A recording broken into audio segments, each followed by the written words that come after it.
नमस्कार, मेरा नाम अमित सेनगुप्ता है। मैं हिंदू स्टडीज़ का छात्र हूँ। मेरा आज का विषय है हिंदू फिलोसफी 1, पेपर कोड है MS10। मैं गुण का स्वरूप और भेद के बारे में अपना विचार प्रस्तुत करता हूँ। भारतीय दर्शन हमारे ऋषियों द्वारा दिया गया एक ऐसा उत्कृष्ट चिंतन जिसके छत्रछाया में भारतीय सभ्यता एवं मानवीय गरिमा को फलते फूलते देखा जाता है। इसमें वैषयिक दर्शन का एक प्रमुख भूमिका है, जिनके रचयिता है महर्षि कणाद। इसमें उन्होंने गुण एवं उसके स्वरूप का भेद को बताया है। गुण वैषयिक दर्शन का दूसरा पदार्थ माना जाता है। गुण द्रव्य के आश्रय में रहता है। गुण विहीन द्रव्य निरर्थक एवं द्रव्य से हीन गुण अस्तित्वहीन हो जाता है। द्रव्य एवं गुण सर्वदा साथ रहने वाला है। इसमें द्रव्यों को मुख्य एवं गुणों को गौणों कहा गया है। गुण का लक्षण ये है जो द्रव्याश्रयी हो तथा जो गुणवान ना हो, संयोग एवं विभाग में जो कारण ना हो तथा जिस किसी अन्यों की अपेक्षा नहीं रहती, उसे गुण द्रव्य कहा जाता है। गुण में ऐसा महर्षि कणाद ने 17 गुणों को वर्णन किया, लेकिन इसके साथ 7 गुण जोड़ के इसको 24 किया गया है, जिसमें है आपका रूप, रस, गंध, उसके बाद स्पर्श, संख्या, परिणाम, पृथकत्व, संयोग, वियोग, दूरी, समीपता, बुद्धि, सुख, दुख, इच्छा, देश एवं प्रयत्न। कुल मिलाकर 17 होता है, लेकिन इसके साथ 7 अन्य गुण है, इसे संकेत किया गया है। अतः कुल 24 गुणों में 24 गुणों का वर्णन है। ये प्रधान दर्शन के प्रधान भाष्यकर्ता आचार्य प्रशस्त पद के अनुसार उपयुक्त 17 गुणों के अतिरिक्त गुरुत्व, द्रवत्व, स्नेह, संस्कार, धर्म, अधर्म तथा शब्दों को भी कुल मिलाकर इसमें 24 गुणों का वर्णन का, जिसके संक्षेप में इसका वर्णन करने का कोशिश करता हूँ। रूप ये अग्नि तत्व का स्वरूप है, अग्नि द्वारा दिखाई पड़ते हैं।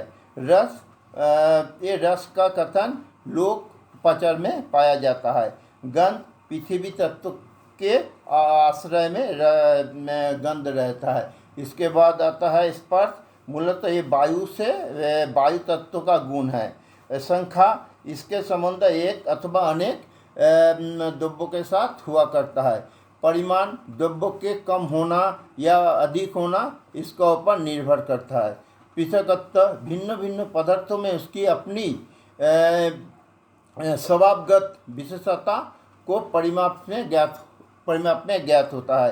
संयोग, भिन्न भिन्न दो पदार्थों का पारस्परिक मिलन से संयोग होता है। विभाग, स्वगुण दो पदार्थों में अलग अलग हो जाता है, जिसे विभाग कहलाता है। इसके बाद है परत्व। परत्व सामने की ओर स्थित द्रव्यादि दूरी को ज्ञान के परत्व कहा जाता है। अपरत्व, इसमें समीपस्थ वस्तु का ज्ञान होता है, जो अपरत्व है। इसके बाद अब गुरुत्व ये नित्य एवं अनित्य दोनों प्रकार के पदार्थों में पाया जाता है। द्रव्यत्व बहाना रूपी गुण ही द्रव्यत्व कहलाता है। ये दो प्रकार को माना जाता है। एक है स्वाभाविक, दूसरा नैमित्तिक। उसके बाद स्नेह जो प्रमुखतः जल तत्व के में उपलब्ध होता है। शब्द, कानों द्वारा सुने जाने वाला वो शब्द होता है, जिसमें कौन क्या बोल रहा है, एक कान में हमको शब्दों का प्रतीत होता है। बुद्धि, जीवात्मा में रहने वाला ज्ञान ही बुद्धि होता है, उसके द्वारा हमें चिंतन शक्ति आदमी को बढ़ता है। सुख, मनोनुकूल को सिद्धि, जैसे मनपसंद जो काम होता है उसको सुख होता है, उसमें सुख प्राप्त होता है। दुख, जो मेरा दुख इसमें बोला जाता है, जो मेरा मनपसंद कार्य न हो, जिसके इसलिए मन में ठेस पहुँचाता है, उसको दुख के रूप से जाना जाता है। इसका बाद इच्छा, जिस वस्तु को का जीवन में अभाव हो। मेरा कोई वस्तु का जीवन में अभाव जो हम मिल नहीं पा रहा, हम रास्ते से जा रहा, कोई चीज़ अच्छी चीज़ देख रहा, हम जानते हैं मेरे को नहीं मिलेगा, तो उसको हम उससे मेरा एक दुख इच्छा जाहिर होता है, जिससे मेरा मन में दुख होता है, वही इच्छा है। वो इच्छा है। देश, किसी का साथ अपना बौरित्व भाव रखना, किसी का प्रतिद्वंदी सोचना, ये उसके साथ मैंने अपना संपर्कों का कुछ कड़वा चीज हो, उसे आपका देश उसी में होता है। प्रयत्न, इच्छा शक्ति से किसी उत्पत्ति हुआ करती है, इच्छा शक्ति से जो हम लोग करने का इच्छा रखते हैं, तो करने के लिए हम लोगों को प्रयत्न का जरूरत होता है, वो प्रयत्न होता है। इसके साथ होता है अधर्म।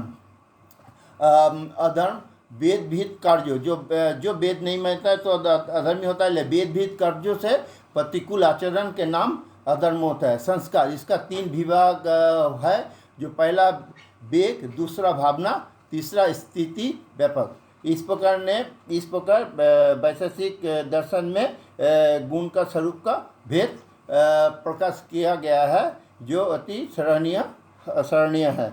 इसी के साथ ही मैं अपना वाणी को विराम देता हूँ। नमस्कार। जय सनातन।